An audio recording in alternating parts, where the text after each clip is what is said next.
The wait is finally over. James Cameron and Disney have dropped the first full trailer for Avatar: Fire and Ash, and it's incredible. We're breaking it down frame by frame to find every Easter egg, hidden detail, and subtle callback to the first two movies in the franchise. And believe me, there is a lot to unpack. Let's get into it. And here we are. This is a familiar setting for the opening shot, immediately making us feel at home. We're in the floating mountains of Pandora, the Hallelujah Mountains, or Thundering Rocks, as the Na'vi call them, caused by the moon's magnetic field. Then suddenly we hear an animal roar, an excited Na'vi cry, and two Ikran riders come into view. Our first assumption is that this is Jake and Neytiri, but could it be our favorite young not-quite-yet couple from Way of Water, Lo'ak Sully and Medcaina, daughter Soraya?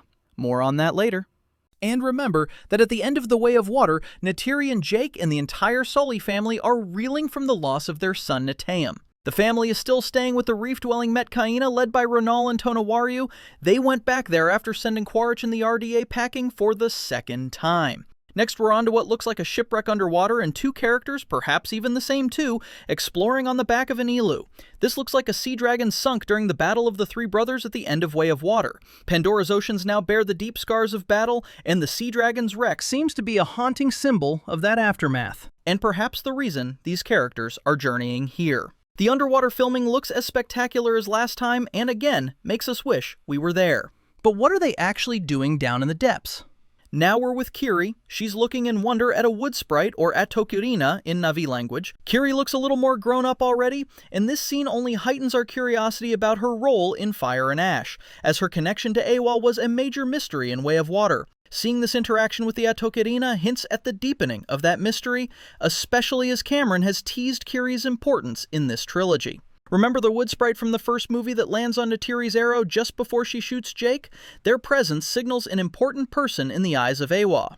And now we have the young almost couple up close. They're on the sand and looking at what seems to be a bow and arrow. Soraya gets the first actual dialogue of the trailer, saying the strength of the ancestors is here. Kiri is joined in the background. What is it that they're looking at exactly? Are they burying something? Perhaps they are mourning Neteyam. Maybe they went down to the ship to recover something of his that was lost on the day he died. The strength of the ancestors presumably connects to Na'vi cultural traditions. For example, how the Medcaina honored their ancestors in Way of Water. Remember the quote from the last movie and the last trailer? The Way of Water connects all things, before your birth and after your death. The Medcaina's culture puts huge emphasis on the strength and guidance of ancestors. Remember how, in Way of Water, they connected through the Cove of the Ancestors? This line about strength of the ancestors feels like a direct link to that spiritual heritage, and could point to Soraya's evolving role within her clan. Lo'ak looks upset and like he is going on his own spiritual journey. You'll recall that in the last movie he was seen as an outcast before forming a close bond not only with Soraya, but also with the beautiful and also outcast Tulkun whale Payakan.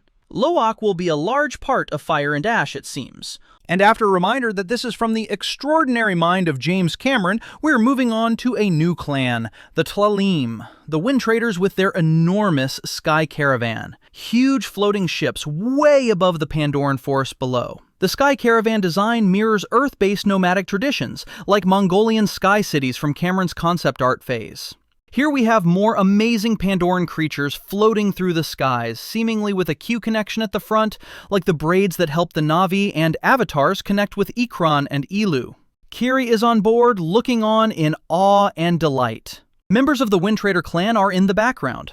We can tell already that they are more colorful than most Na'vi, as the image of David Thewlis's character previously suggested they would be. The Tlalim are rumored to be a nomadic tribe, welcomed by all others.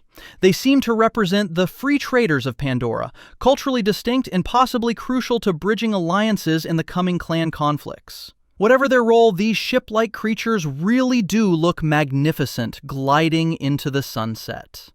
A hard switch from the majestic beauty of the Wind Trader clan, the harsh beauty of a volcano, hinting at the presence of the much-anticipated Fire clan.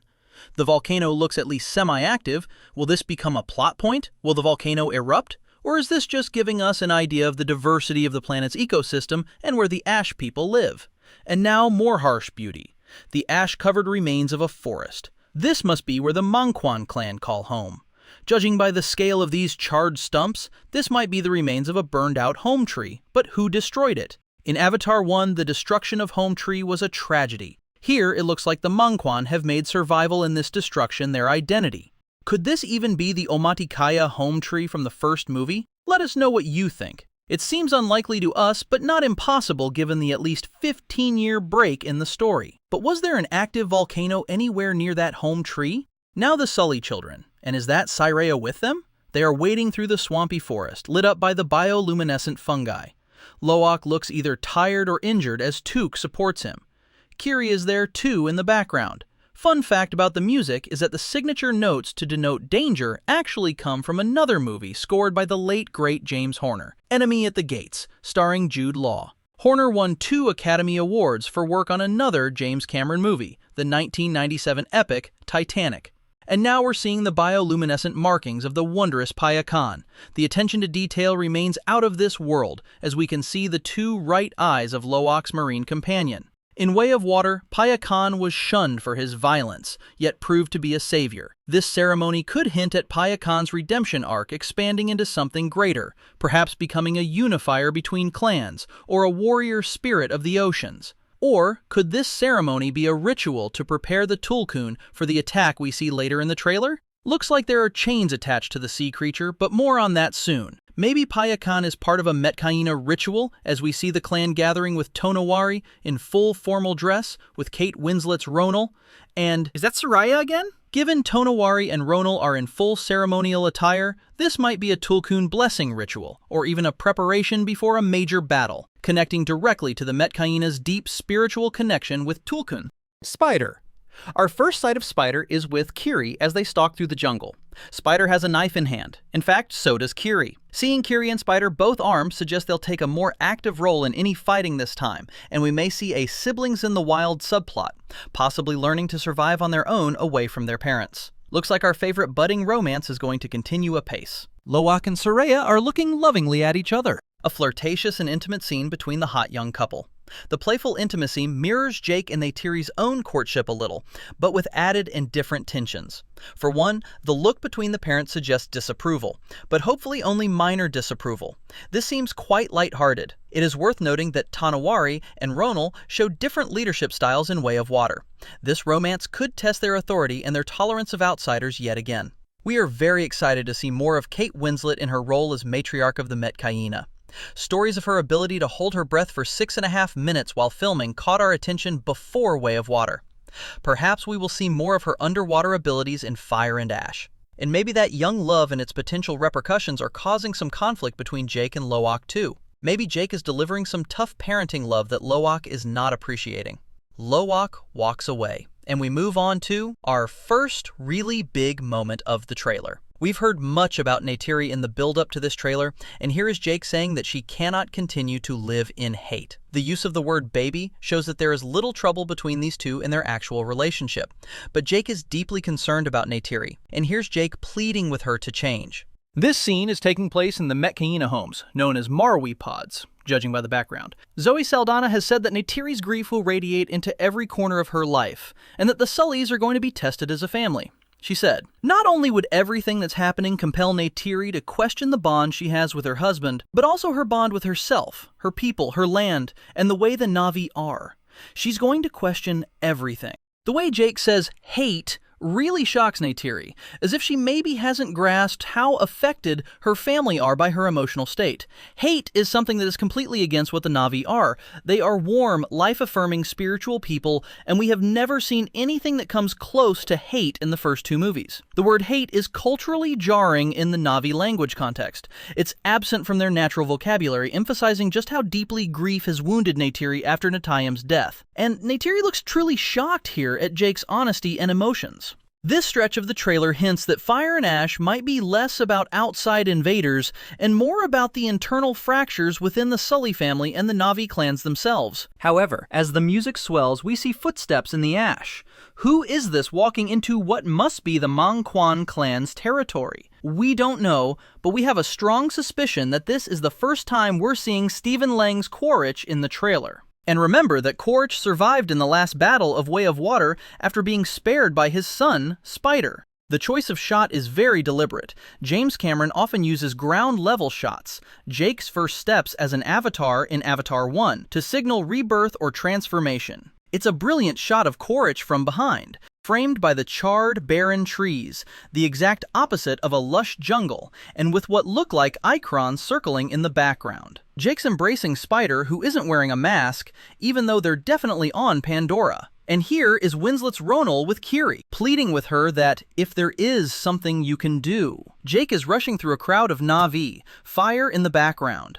Perhaps this is Awa-Atlu, the Metkayina's main village. Have the RDA set it ablaze? It wouldn't be the first time that this happened. This is what they did to the Taunui's home in Way of Water, with Quaritch and his crew of recombinants and skell suit soldiers setting fire to their homes. He's intervening in a standoff between the RDA and Metkayina leader, Tonawari. Are the RDA demanding his release from the protection of the Metkayina? Ronal says that Kiri must do it. She must help in whatever way she can. But help with what? Kiri was shown communing with Awa in Way of Water. Ronal's line suggests Kiri's connection may now extend beyond Awa, perhaps able to influence the land or animals in ways the Metkayina have never seen. And why is Ronal speaking with such fear and urgency? What could have made her so worried? Something must have hit very close to home, presumably her family. Is Tonawari going to be taken into custody with Jake? The might of the RDA is on show. What is this ship in the background? It dwarfs the massive sea dragon. We can only imagine what the RDA might use this one for. Recom Quaritch up close for the first time, in a control room with another Recom, perhaps on board one of the ships we just saw? Quaritch looks a little beaten up here. Is this from a skirmish in this movie, or is this left over from the Way of Water? Quaritch may still be wearing the scars and bruises from his defeat at the Battle of the Three Brothers. Jake and Neytiri embracing.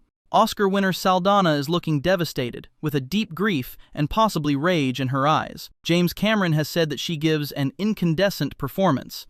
It sure looks like the audience is in for a treat from this trailer, even if Neytiri is going to be having a tough time. Our first sight of what we believe to be Neytiri's nemesis for the movie, Varang. Each movie introduces new antagonists, and Una Chaplin's Varang is Neytiri's in this movie. Lean and painted in reds and blacks, she looks like she's going to be tough already. She's emerging from a tent structure, her Ikron waiting in the background. The magnificent costume really is totally different to what we have seen before, and immediately tells us that these are a different breed of Na'vi. Her red-black color palette, opposing Neytiri's blue-green, is a visual declaration of ideological opposition. Does Varang represent what Neytiri could become if loss and hatred consumes her? We'd love to know what you think. Let us know in the comments. Now we see Varang's people, bows drawn, painted in fierce red. These really don't resemble the friendly Na'vi we've grown used to. The action on Pandora is really set to heat up with the introduction of the Manquan clan. We knew that they would shatter the idea that all Na'vi are good. We'd also heard that they live in a volcanic region, and the ash-gray skin and rugged features come from the harsh environment. They are rumored to have scarred neural braids, demonstrating their rejection of Awa. The so-called Ash people are hardened by suffering and will do anything to survive, even things other Na'vi see as evil. Rumors had suggested they might even adopt human technology and weapons and attack sacred sites to cut off Awa's influence. This is not their first appearance. The Ash people appear in the comic The Next Shadow as a haven for Na'vi outcasts who reject Jake Sully's leadership. Their separation from other clans makes them feared and distrusted. They might forge weapons from volcanic materials and ride fierce creatures like ash drakes. There are hints they may work with the RDA if it suits them, but they would not be simple villains. They fight for their own survival. There is speculation that the Na'vi see the Ash people as dangerous outsiders, almost like a legend to scare children. Their language and culture may differ, and they might view other clans as weak. Either way, the Manquan will add depth to the Avatar saga, as we learn more about Pandora. Moving on, it looks like Quaritch and the RDA are meeting with the Manquan. Ash is sent swirling by the downforce of the aircraft. We see at least 3 Scorpion assault aircraft and 2 Dragon assault aircraft, and also 2 AMP suits. So Quaritch is coming with a serious arsenal if he's there to negotiate. On the other side of this meeting, we have at least 5 Manquan clan members flanking Varang. Their weaponry is much more primitive in theory. Bows and arrows, knives, maybe spears, but if we know the Na'vi, they will still be very effective in practice. Now what the heck is this? Varang and her clan are able to control fire? She's playing with it in her fingertips, just like Pyro from X-Men. She has what looks like a tattoo on the palm of her hands. Tattoos or skin markings are not new in this franchise, with the Metkaina and others having markings. These hold deep cultural, spiritual, and social significance, though they vary from clan to clan. They can symbolize tribal affiliation and a connection or disconnection with Awa. And they also mark personal growth, battle readiness, or cultural rebellion. The more negative and darker connotations seem more fitting for Varang at this stage. It's a fantastic shot of Varang playing with fire. Is this something only she can do, or is this something many of them can? We expect it's closer to the first of those two options. Other questions. Is this biological, via volcanic connection? Is it mystical, Awa connection corrupted? Or is it technological, RDA-enhanced weaponry? Whatever the truth, knowing James Cameron, there are going to be plenty of surprises thrown our way with this new clan. And more fire. The Sully children coming under arrow and fire attack in the jungle. And Loak is returning fire with an assault rifle. A huge character shift from outcast to active combatant. Neytiri proclaims the children while she's got a nose tube on and seemingly under medical supervision. The children are growing up the hard way. They are in peril and not under the control of Neytiri, which is obviously causing her grave concern. But where is she? This must be her in the care of the humans, or as the Na'vi call them, the Sky People. Is it possible she is with a friendly faction?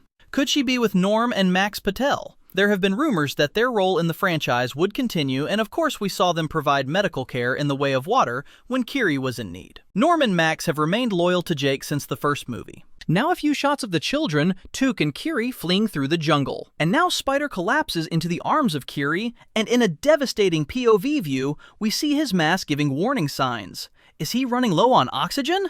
No, no, no, Spider, says Kiri. Is this Hell's Gate? With Ikran and gunships landing and humans waiting outside? Hell's Gate, the original human outpost from Avatar 1, might now be repurposed, possibly as an RDA fortress. And has the RDA captured Jake Sully? It looks like they have. Like a paparazzi parade, Jake is lit up by spotlights and flashbulbs, being escorted by RDA operatives with skell suits, machine guns, and oxygen masks. All with what looks like the entire human population of the base watching on. And we're back out to an Ikran flying high, showing us the majesty of this planetary and moon system. Whose Ikran is this? Are we witnessing Jake reclaiming the Toruk Makto mantle? Or is a new hero rising? And is that an arrow sticking out of the rider? Could this be why Neytiri is seen in what looks like a hospital? Then we will find another way, says Neytiri. She looks sad and is herself pleading this time, presumably to Jake. Is this Neytiri moving beyond revenge-fueled violence? And now for the big finale. The score is really going up a notch now. Those hooks on the Tolkien as it thrusts from beneath the surface are reminiscent of the attack in the second movie. Is there a rope attached to the hooks? Will this mean that the attack from beneath the water is more sophisticated than last time and will be even more devastating? This is a dramatic depiction of a Na'vi attack on the RDA, led by the whale-like Tolkien. But it is also a display of force from the RDA. We see multiple aerial gunships and multiple huge ships forming part of the marine assault. This obviously takes us back to Way of Water. Jake and Neytiri look like they are going to war, fully kitted out with Ikran filling the sky behind them. The Ikran and their riders look multicolored to us. Could there even be members of the Mongquan clan in this shot on the side of Jake and Neytiri? We cannot rule anything out, especially with this film likely to be around 3 hours in length. There will be plenty of twists and turns, but this slow-motion shot does feel to us like the prelude to the film's final battle. And we're now with Varang on her Ikran giving a battle cry as she and her people attack. Ikran on Ikran warfare for the first time. Na'vi on Na'vi battle. This highlights civil war themes, a fractured Na'vi society, and greater moral complexity. Cameron promised that Fire and Ash would be less black and white than its predecessors. Our favorite version of Neytiri. This is bound to be a fan-favorite moment. She's drawing her bow, ready to defend her people and her family. What is Spider holding in his hand? Is that a Na'vi crossbow he's holding? Will Spider become Pandora's first true human Na'vi hybrid without Avatar tech? And now Spider, jumping between floating islands in what looks like a new environment. Could this be part of the floating mountains too? Maybe at night? Jake is up in the floating mountains in this shot, looking worried and battle-worn, trying to find his way to Spider. Spider is slipping away, and he has no mask on again. Has he adapted to the Pandoran atmosphere? Is this a sign he is going to be more Team Sully than Team Quaritch? Has Spider adapted? And could Spider's adaptation be a sign of something bigger? A spiritual connection like Kiri's, or dangerous tampering from the RDA? Kiri is looking terrified in the jungle. Jake is consoling Neytiri at what looks from the background like the Metcaina base. Is it just us, or are they dressed differently? Is Neytiri sporting a different hairstyle? Maybe this is just from adapting to life with the ocean clans. And here's the confirmation. The snarling, menacing-looking Quaritch has allied with the Monquan clan. He looks fierce in red and white face paint and is a terrifying prospect. He has a Na'vi clan beside him now. Quaritch allying with Monquan clan dramatically reverses our expectations of how Quaritch would come for Jake and family. He's merging human tech and greed with Na'vi combat tactics. It gives him a villain power-up and escalates Quaritch from military threat to cultural infiltrator. This alliance questions the purity of Awa's influence, as if the planet itself is fracturing under external human pressures. And now, the action we came for. Quaritch is fighting with Jake again. They are battling with each other, over Spider and over the future of Pandora. They are hurtling through space, with the floating mountains potentially having their magnetic field disrupted, maybe as a result of RDA mining activities. Loak is using the weapon we saw Jake with when he was atop the skim wing in Way of Water. He's ready to kill through that scope.